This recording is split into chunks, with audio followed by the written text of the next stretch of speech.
5 నెలల్లోనే చేసినారు మా నాన్నగారు అంటూ ఉన్నారు. అసలు ఓ కొడుకుగా ఎంత గర్వం ఉందంటే అసలు చెప్పలేకుండా ఉంది కదా.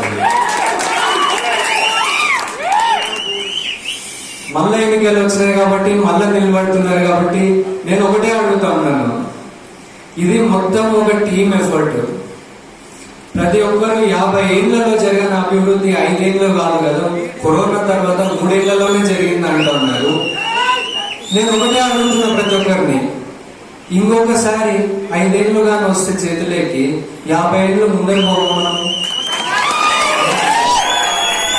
ఈరోజు తెలంగాణలో ప్రతి ఒక్కరు అవును సిద్దిపేట సిద్దిపేట సిద్దిపేట అని మాట్లాడుతున్నారు. ఎంతమంది చూసి వచ్చినారో నాకు తెలియదు, కానీ ఎంత బ్రహ్మాండంగా చేసుకున్నారు వాళ్ళు సిద్దిపేట వాళ్ళు. ఏ ఒక్క నియోజకవర్గం కూడా పోటీ పెట్టుకోలేదు సిద్దిపేటతో తెలంగాణలో. అటువంటిది రేపు పొద్దున మన రాష్ట్రంలో కూడా ఇదే అవకాశం మీరందరూ కలిగేయాలి కదా. రాష్ట్రంలో ఎక్కడ తిరిగినా అబ్బా డోర్ నుంచి వస్తున్నారని ఆయన ఆ బ్రహ్మాండంగా ఉంటారు. కాబట్టి మళ్ళా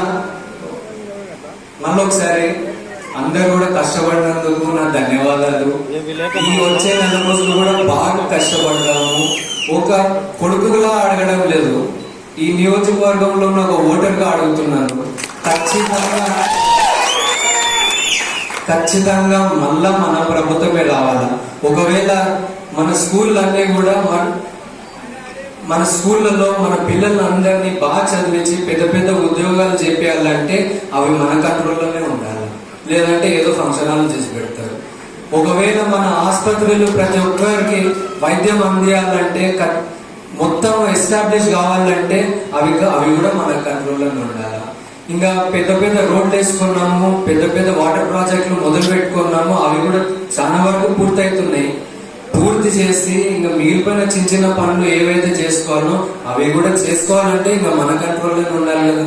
కాబట్టి ఈ 4 రోజులు కూడా ప్రతి ఒక్కరు బాగా కష్టపడి బ్రహ్మాండమైన మెజార్టీ తెప్పిస్తే ఇంకా జీవితకాలం అంటే మరి ముఖ్యంగా కార్యకర్తలందరికీ పార్టీ నాయకులందరికీ ఇక్కడికి విచ్చేసిన వైఎస్ఆర్సీపీ ప్రజాప్రతినిధులకు నాయకులకు మన నాయకులే మనం అన్నింటికి మించి బుల్లెట్ లాగా దూసుకుపోయే సోషల్ మీడియా ఈ రోజు మనకంతా పనిచేస్తుంది. చక్కగా అన్ని విషయాల్లో వాళ్ళకి చెప్పబెట్టుగా తిప్పి కొడుతున్నాం. మరి ఒక బలం మనకు రాజారెడ్డన్న యొక్క బ్రాండే మనకు ముఖ్యమైన బలం. అన్నం చేసిన అభివృద్ధి సంక్షేమమే మన బలం, వాళ్ళకి లేదది. అందుకే మనం గర్వంగా కాలం ఎగరేసి ఓటైందని మనం అడుగుతున్నాము.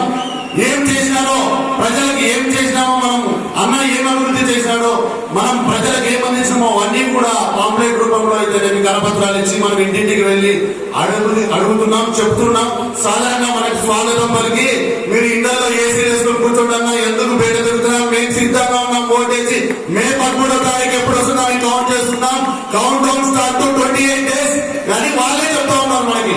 మరి అంతటి ఆదరణ మనలో ఉంది, మన పార్టీపై ఉంది. మరి అటువంటి ఆదరణను మనమంతా కూడా ఈ శంఖారామం పూరించిన తర్వాత మనమంతా ఐక్యమై మన నాయకుని బంపర్ మెజార్టీతో గెలిపించుకోవడం అని తెలియజేస్తున్నాను.